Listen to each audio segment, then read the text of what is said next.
नमस्कार, good afternoon. YouTube channel के मेरे दूसरे एपिसोड पर आपका बहुत बहुत स्वागत।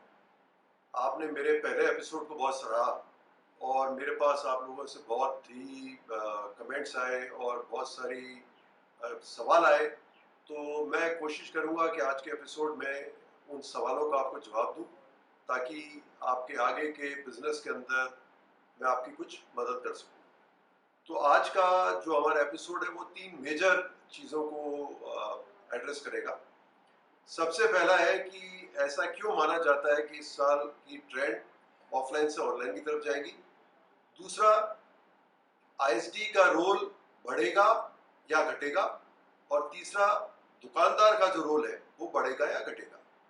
तो स्टार्ट करते हैं सबसे पहली चीज से, जो है कि हम शिफ्ट मान रहे हैं कि ऑफलाइन से शिफ्ट ऑनलाइन की तरफ जाएगा और ऑनलाइन का चैनल बड़ा होगा।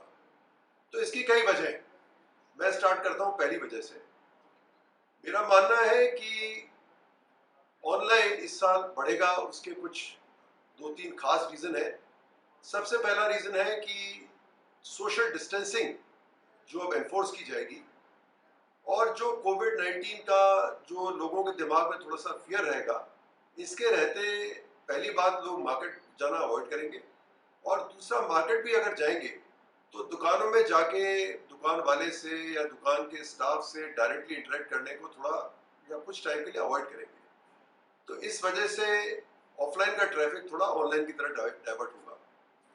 दूसरा, अगर हम पिछले 3 साल की ट्रेंड देखते हैं तो ऑनलाइन का कंट्रीब्यूशन जो एक टाइम पे 33% के करीब था, वो लास्ट ईयर करीब 40% आ गया।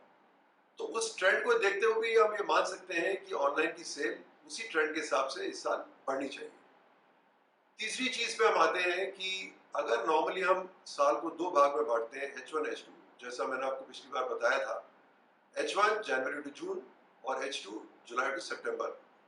H1 मेजरली ऑफलाइन कंट्रीब्यूशन होता है और H2 मेजरली ऑनलाइन कंट्रीब्यूशन होता है। इन दोनों का अगर रेशियो लें और पिछले 3 साल के IDC डेटा से लें तो करीब 45% कंट्रीब्यूशन H1 का होता है और 55% कंट्रीब्यूशन H2 का होता है। H1 के अंदर हम ये मान सकते हैं कि अप्रैल और करीब करीब आधा मई ये लॉकडाउन की वजह से अफेक्ट होगा। हालांकि लॉकडाउन का जो इम्पैक्ट है वो दोनों चल पाना चाहिए, पर क्योंकि मेजर कंट्रीब्यूशन जनवरी टू जून के अंदर ऑफलाइन का होता है, इसलिए ऑफलाइन के ऊपर इसका जो इम्पैक्ट है वो ज्यादा आएगा। तो ये मेरी कुछ वजह है जो मेरा मानना है कि जो ऑफलाइन का कस्टमर है वो थोड़ा ऑनलाइन की तरफ शिफ्ट करेगा।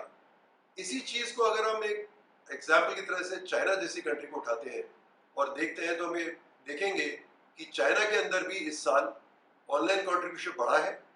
और अगर हम बाकी कंट्रीज का भी जो डेटा निकालें या बाकी कंट्रीज के जो रिसर्च एजेंसीज हैं या वहाँ के जो इंडस्ट्री वेटरन्स हैं वो क्या बोल रहे हैं, तो सबका यही मानना है कि ऑनलाइन का कंट्रीब्यूशन ऑफलाइन से इस साल ज़्यादा जाएगा। और यही मानते हुए मेरा ये कहना है कि इस साल करीब 55% कंट्रीब्यूशन ऑनलाइन का जाएगा और करीब 45% कंट्रीब्यूशन ऑफलाइन का जाएगा। अब हम आते हैं दूसरी चीज के ऊपर, जो है दुकानदार का क्या रोल होगा इस साल ऑफलाइन में। आज तक हमारी जो एक टिपिकल मोबाइल फोन की दुकान है उसमें जो मेन दुकानदार होता है, और मेरी बात को गलत ना समझिएगा, पर वो एक गल्ले पे बैठता है और ज्यादातर जो दुकान का जो सेल होता है या जो सेलिंग होती है वो वहाँ का आईएसडी ही कंट्रोल करता है। आईएसडी या उसके जो कुछ स्टाफ होते हैं दुकान वाले के, वही लोग हैंडल करते हैं। मेरे हिसाब से अब वो वक्त आ गया है कि दुकान वाले को फ्रंट में आना पड़ेगा। अगेन उसकी दो वजह है। पहली वजह जो मैंने अपने पिछले वीडियो में कही थी कि customer experience with the brand और द चैनल इंपॉर्टेंट होगा। तो अगर हम बोले कि customer experience with the brand, वो एक अलग चीज है, उसको ब्रांड को एड्रेस करना है। बट विद द चैनल, तो विद द चैनल का मतलब ये है कि दुकान पे जो मेन दुकानदार बैठा हुआ है उसको अपने कस्टमर के साथ डायरेक्टली इंटरेक्ट करना पड़ेगा। तीसरा पॉइंट जो सबसे इंपॉर्टेंट है जो मैं आपसे डिस्कस करना चाहूंगा, वो रोल है आईएसडी का। मेरा मानना है आईएसडी का रोल रिड्यूस होगा। उसकी सबसे बड़ी वजह होगी social distancing norms. Social distancing norms के हिसाब से किसी भी दुकान में जितने आदमी पहले रह सकते थे उतने आदमी शायद अब ना रह पाए, और इसमें जो सबसे बड़ा इम्पैक्ट आएगा वो इन स्टोर डेमोस्ट्रेटर्स के ऊपर आएगा। और साथ ही में मैंने बोला customer experience with the channel, और क्योंकि दुकानदार खुद कस्टमर से डील करना चाहेगा तो शायद आईएसडी की इंपॉर्टेंस रिड्यूस होगी। एक और वजह होगी कि आईएसडी ज्यादातर कंपनी रोल्स पे होते हैं, और कंपनीज भी शायद इस साल में, जबकि वॉल्यूम उतना ना हो जितना उम्मीद की गई थी, अपने कॉस्ट को कट करना चाहे और उस कॉस्ट कटिंग के चक्कर में अपने आईएसडीज को सेक्रीफाइस करें। इसके साथ में जो आखिरी और सबसे इंपॉर्टेंट पॉइंट है वो है आईएसडी का काम क्या होता है। आईएसडी का मेन काम होता है फोन को कस्टमर को डेमोस्ट्रेट करना। कस्टमर को डेमोस्ट्रेट करने के लिए आईएसडी को कस्टमर के बहुत नजदीक जाना पड़ता है, जो शायद नए सोशल डिस्टेंसिंग नॉर्म के हिसाब से पॉसिबल ना हो। इसी के साथ मैं अपने YouTube चैनल के दूसरे एपिसोड को समाप्त करता हूं। Please do subscribe to my YouTube channel and my blog sharmaajay.com.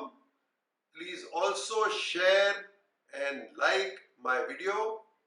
Thank you. Dhanyavad. Shukriya.